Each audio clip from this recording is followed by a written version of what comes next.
안녕하세요. 책 읽는 보라입니다. 여러분의 댓글과 구독과 좋아요는 저를 행복하게 합니다.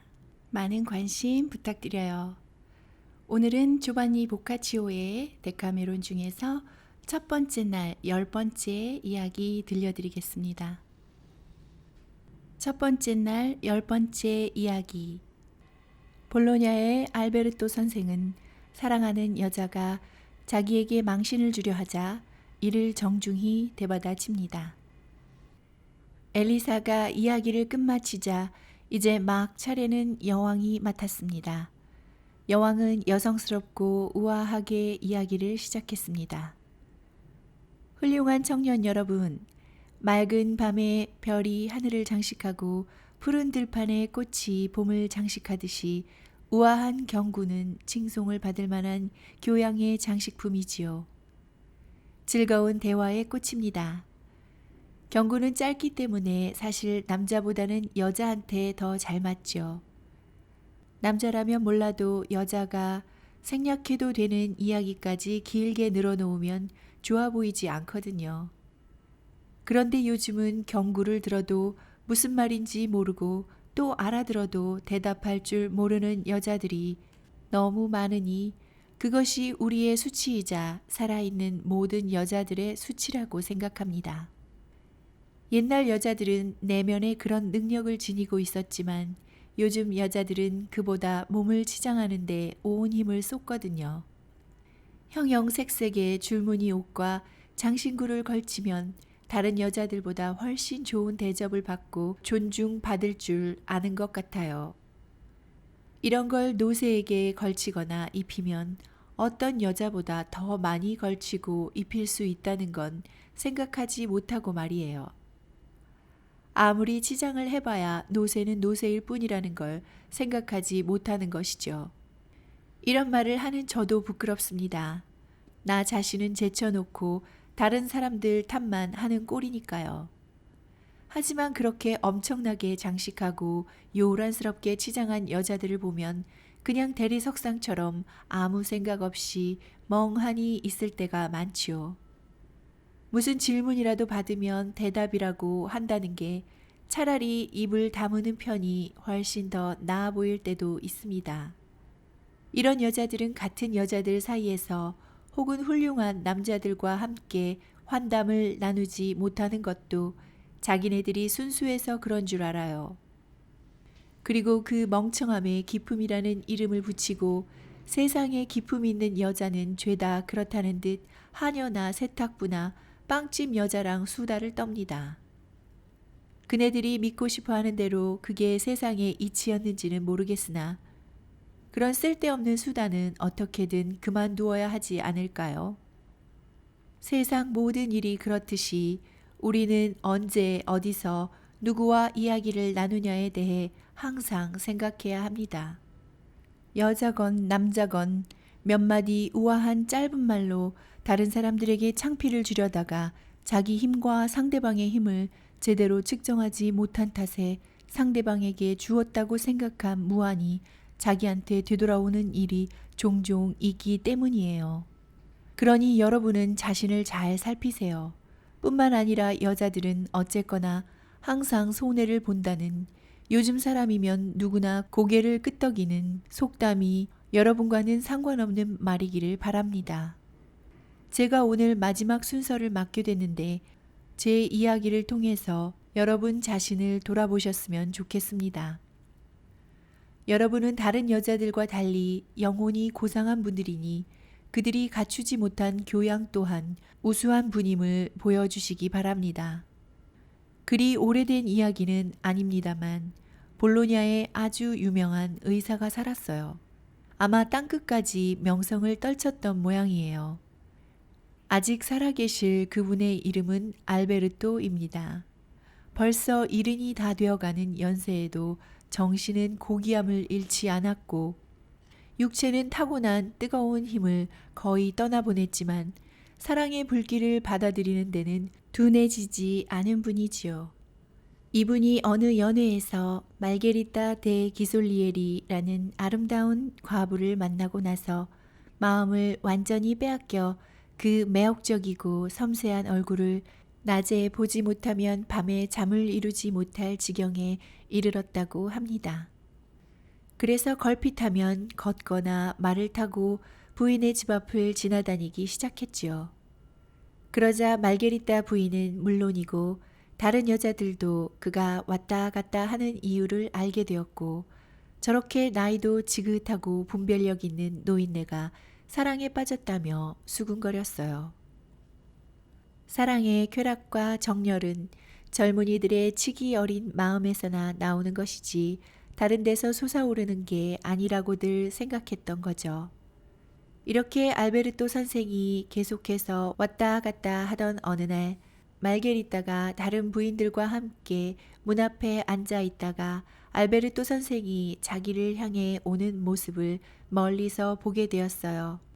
모여있던 여자들은 선생을 일단 정중하게 맞이하고 나서 그분의 사랑을 한번 놀려주기로 의견을 맞추고 준비를 했습니다. 그러고는 모두가 일어나서 알베르토 선생을 맞아들여 시원한 앞마당으로 안내한 뒤 맛 좋은 포도주와 과자를 대접했어요. 이렇게 우아한 환담을 나누다가 마침내 그에게 질문을 던졌습니다. 잘생기고 친절하고 매력적인 수많은 귀족 청년들이 이 아름다운 부인을 사랑하는 걸 잘 아실 텐데 어째서 선생께서도 이 부인을 사랑하게 됐는지 물었지요.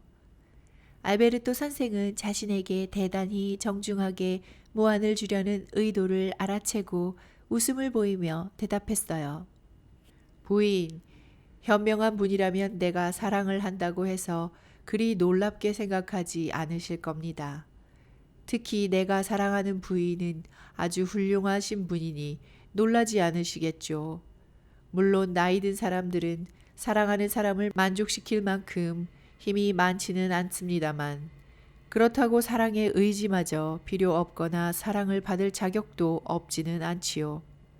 더욱이 나이 든 사람은 연륜이 쌓여서 젊은 사람들보다 사물을 분별하는 힘이 더 큰 법입니다. 많은 젊은이들의 사랑을 받는 부인을 늙은 내가 작은 희망이나마 품고 사랑하게 된 이유는 이러합니다. 부인들이 간식으로 완두콩이나 리크 같은 것을 먹는 자리에서 부인을 여러 번 목격한 적이 있습니다. 리크는 다른 곳은 맛이 없어도 뿌리 쪽은 그럭저럭 괜찮고 입에 더 맞지요. 그런데 부인들은 이상하게도 뿌리를 손에 들고 잎을 먹고 있더군요. 잎은 아무 맛도 없고 냄새도 고약한데 말입니다. 혹시 연인을 고르실 때도 이런 방법으로 고르시지 않나요? 만일 그렇다면 정작 고르셔야 할 사람은 저고 다른 사람들은 버려야 합니다. 그러자 이 부인들은 다른 부인과 함께 약간 부끄러워하면서 말했어요. 선생님은 우리의 무례한 마음을 아주 적절하고 예의 바르게 꾸짖어 주셨어요. 그렇지만 선생님의 사랑은 저에게 값진 것입니다. 선생님은 현명하고 훌륭하신 분이니까요. 그러니 선생님께서 원하시는 대로 저의 명예를 구해 주시고 저를 사랑해 주세요.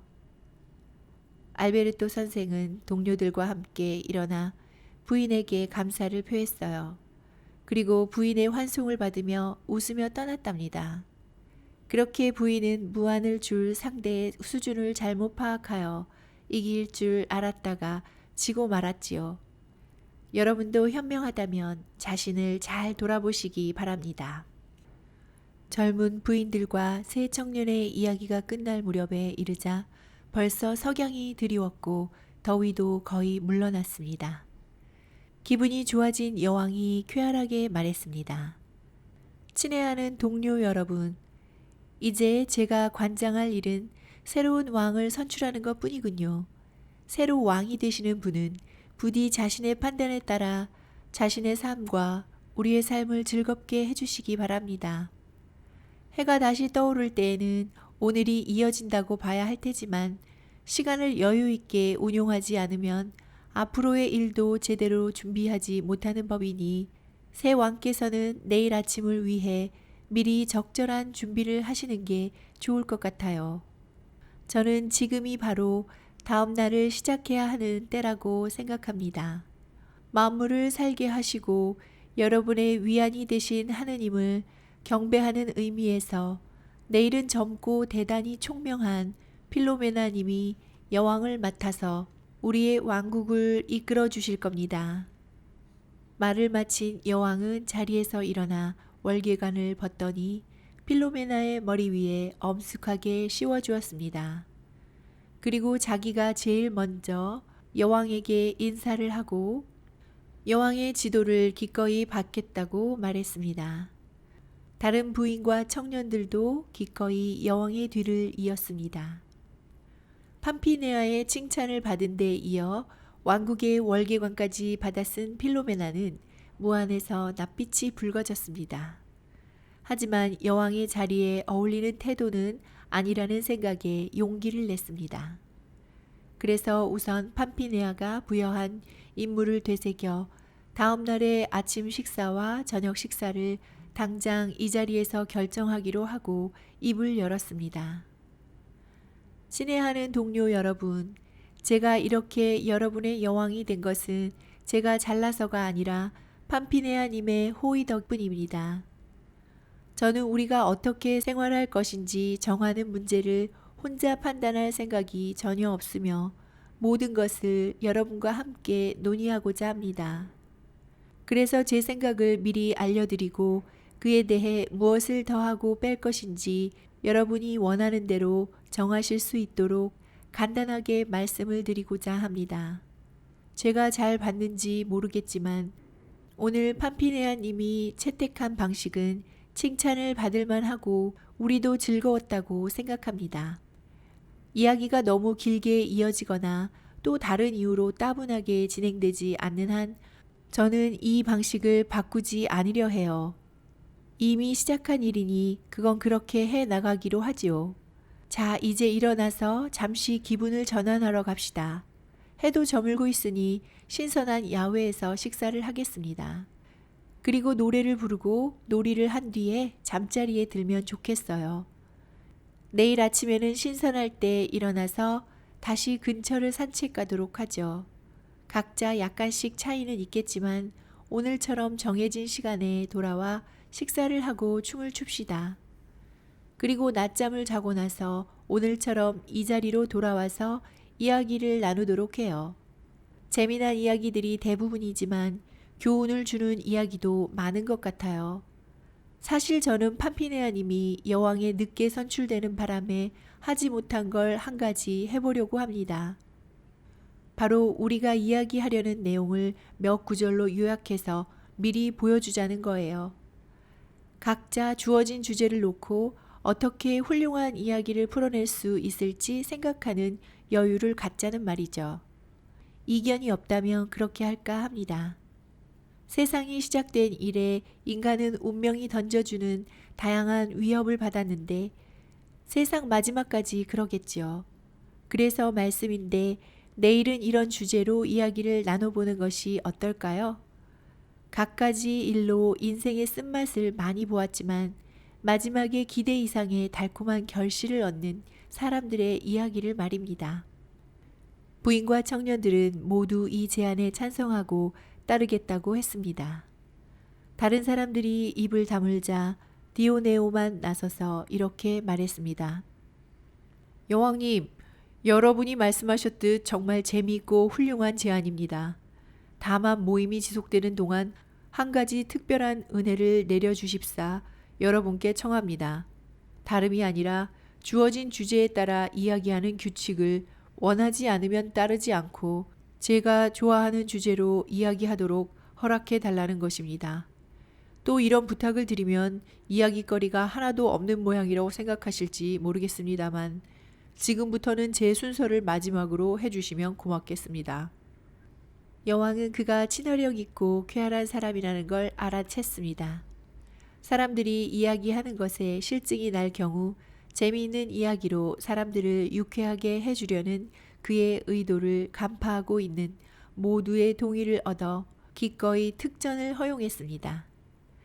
여왕이 일어나자 사람들은 맑은 물이 흐르는 시냇가로 느릿느릿 향했습니다.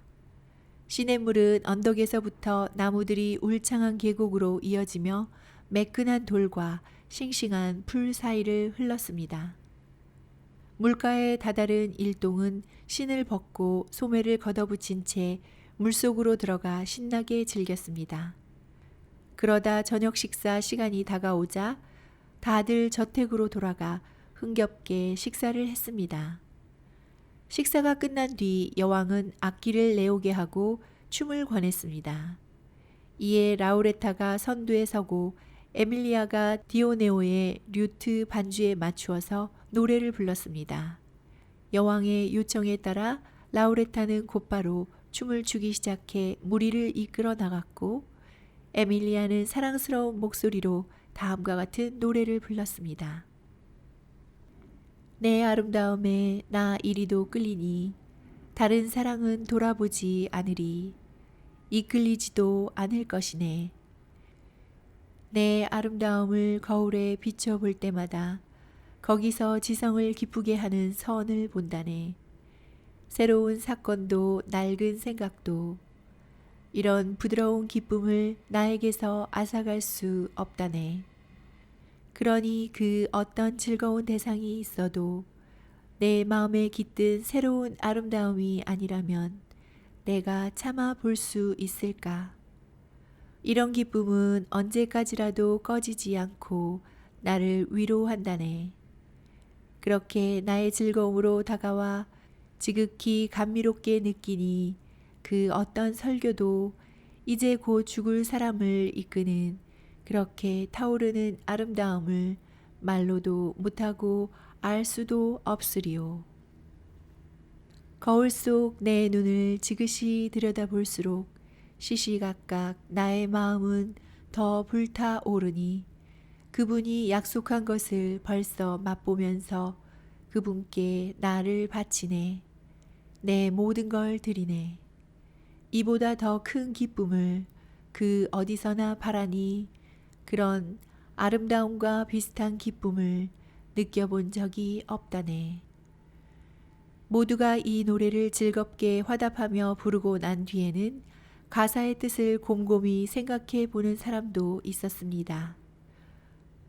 두세 차례 춤을 추고 나니 짧은 여름밤의 한 조각이 저만치 흘러갔고 여왕은 이것으로 첫 번째 날을 마치고자 했습니다.